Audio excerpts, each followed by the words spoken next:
Friends, welcome to my channel. This is funz education.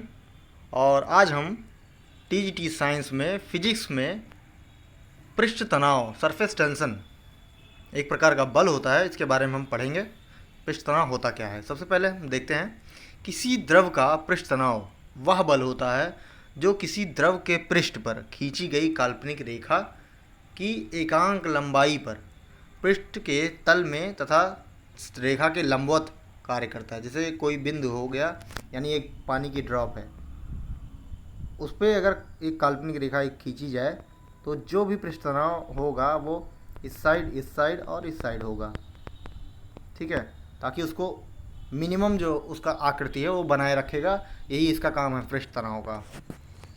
जैसे तेल, अगर पानी का सरफेस है, कोई पानी की वो है, फ्लास्क में रखा गया है, तो अगर तेल गिराया जाता है तो वो हमेशा बूंद में ही रहेगी, क्योंकि एवरी बॉडी चाहती है कि उसका जो आकृति हो वो सबसे कम हो, लेस हो। तो वही उसी को बनाने रखने के लिए सरफेस टेंशन एक प्रकार का बल होता है, वो अप्लाइड होता है। आगे चलते हैं। किसी द्रव के लिए पृष्ठ तनाव का मान द्रव की प्रकृति, कैसी द्रव है उसकी, द्रव के ताप पर तथा उस माध्यम पर निर्भर करता है जो द्रव के पृष्ठ के दूसरी तरफ होता है। जैसे तेल है, पानी है, तो जो तेल होता है वो पानी के पृष्ठ से पर निर्भर करता है कैसा है। फिर आगे चलते हैं। पृष्ठ तनाव जो है ताप बढ़ाने पर बढ़ता है और क्रांतिक ताप पर पृष्ठ तनाव शून्य हो जाता है। क्रांतिक का ताप आप जानते हैं कि जिस पर क्रांतिक ताप वो ऐसा ताप होता है जहाँ द्रवित नहीं होती है कोई चीज़, या एक आका मतलब एक लिमिट तक होता है, उसके बाद जब द्रवित नहीं कर सकते गैसों में। एक क्रांतिक ताप द्रवों के लिए भी होता है। आगे चलते हैं। यदि अणुओं के बीच की दूरी जो है 10⁻⁹ मीटर से अधिक हो तो उनके बीच आकर्षण बल नगण्य होता है। अगर दूरियां कम हो, मतलब इनसे ज़्यादा हो, तो आकर्षण बल नगण्य होता है। फिर आगे चलते हैं। वह अधिकतम दूरी जिस पर दो अणु एक दूसरे को आकर्षित करते हैं आणविक परास कहलाती। जो दूरी जिस पर वो एक दूसरे को आकर्षित करते हैं वो आणविक परास कहलाती है। आगे चलते हैं। द्रव की पृष्ठ ऊर्जा। किसी द्रव का पृष्ठ तनाव उस कार्य के बराबर होता है जो नियत ताप पर उस द्रव के मुक्त पृष्ठ के क्षेत्रफल के एकांक में वृद्धि कर दे, मतलब क्षेत्रफल में एकांक वृद्धि कर दे। इसी को हम पृष्ठ की ऊर्जा कहते हैं। आगे चलते हैं। स्पर्श कोण।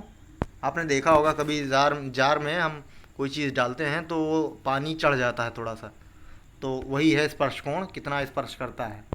पारा जो है वो ज़्यादा कोण बनाता है, जबकि जो है जल जो है कम कोण बनाता है। अब देखते हैं। ठोस के किसी स्पर्श बिंदु से द्रव के पृष्ठ पर खींची गई स्पर्श रेखा, ये देखिए खींची गई है, ये स्पर्श रेखा क्या है, क्योंकि ये पानी ऐसे करके था तो ये स्पर्श रेखा ऐसे हो जाएगी। फिर आगे चलते हैं। स्पर्श रेखा के बीच बना कोण को उस ठोस तथा द्रव के स्पर्श कोण को कहते हैं। ये देखिए थीटा हमारा नीचे है, ये ठोस वाला है, इससे स्पर्श करते हुए, और जो है इसका जो वो था सरफेस पानी का, तो ये स्पर्श करता हुआ इसी कोण गया है, तो ये थीटा हो जाएगा। यही होता है स्पर्श कोण। साधारण जल, ये इम्पोर्टेंट है, साधारण जल व कांच के लिए इसका मान 8 डिग्री होता है। पारे व कांच के लिए स्पर्श कोण अधिक कोण होता है, जो कि 135 डिग्री होता है। जल और चांदी के लिए स्पर्श कोण 90 डिग्री होता है। अभी साधारण जल अलग है, जल अलग है, तो ये 90 डिग्री होता है। आगे चलते हैं। द्रव की बूंद के भीतर अधिक दाब, जो जल की बूंद होती है उनके बीच अधिक दाब जो होता है, प्रेशर, वो हो जाएगा 2T/r। ये हमारा नीचे लिखा गया है 2T/r, ये हो जाएगा टेंशन। फिर द्रव में बने वायु के बुलबुले के भीतर अधिक दाब। जब भी हम कोई पानी वानी भरते हैं तो उसके बीच में एक बुलबुला बन जाता है, तो उस पर कौन सा दाब कितना लगेगा वो हम देखते हैं। वो इक्वल हो जाएगा P = 2T/r। अब साबुन के भी बुलबुले बनते हैं, आपने देखा होगा, तो उसके बीच जो अंदर जो है लगता है प्रेशर, वो 4T/r हो जाता है। केशिकात्व, कैपिलरिटी। केशिकात्व क्या होती है? एक प्रकार की घटना होती है जिसमें केश नली में द्रव ऊपर व नीचे चढ़ता है तो इस प्रकार की घटना को हम केशिकात्व कहते हैं, जो कि ये हो जाएगा H rho G is equal to 2T/r, where H जो हो जाएगी इसको कैपिलरिटी ही कहते हैं। यह उन्नयन का सूत्र है 2T cos थीटा अपान में रो आर रो जी, यही है सूत्र हमारा। आगे चलते हैं। ये तो टेंशन है, T is equal to R H rho G upon में 2 cos थीटा, ये है टेंशन का यानी सरफेस टेंशन का। अब केश नली को अगर तिरछा कर दिया जाए, अभी केश नली ऐसे थी खड़ी खड़ी, ये ऐसे करके पानी में, इसमें कितना पानी जाता है उसका था, एच ऊंचाई पर किस ऊंचाई पर जाता था, तो इस उससे अगर इसको हम जो पानी इसमें भरा है, अब इसको केश नली को तिरछा कर दें ऐसे, तो यहाँ तक पानी जाएगा। तो अब जो एच है वो देखेंगे, तो H is equal to 2T cos theta upon में आर रो जी। आगे चलते हैं। अगर जो है उसको अल्फ़ा पे घुमा दिया जाए तो ये हो जाएगा H dash 2T cos theta R rho G cos alpha.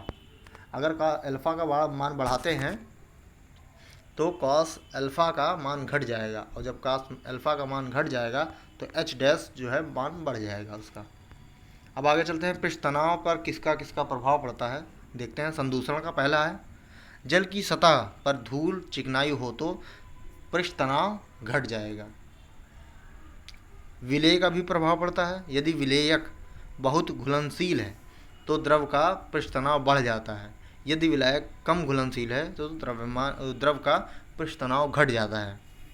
Third जो है ताप का प्रभाव, ताप बढ़ाने पर पृष्ठ तनाव घटता है। ओके फ्रेंड्स, प्लीज़ अपना रिव्यू दें, कैसा लगा वीडियो ज़रूर बताएं, और जो लोग नए हैं या जो लोग चाहते हैं वो मुझे जो है कमेंट करें, सब्सक्राइब करें और मेरा सहयोग करें। धन्यवाद।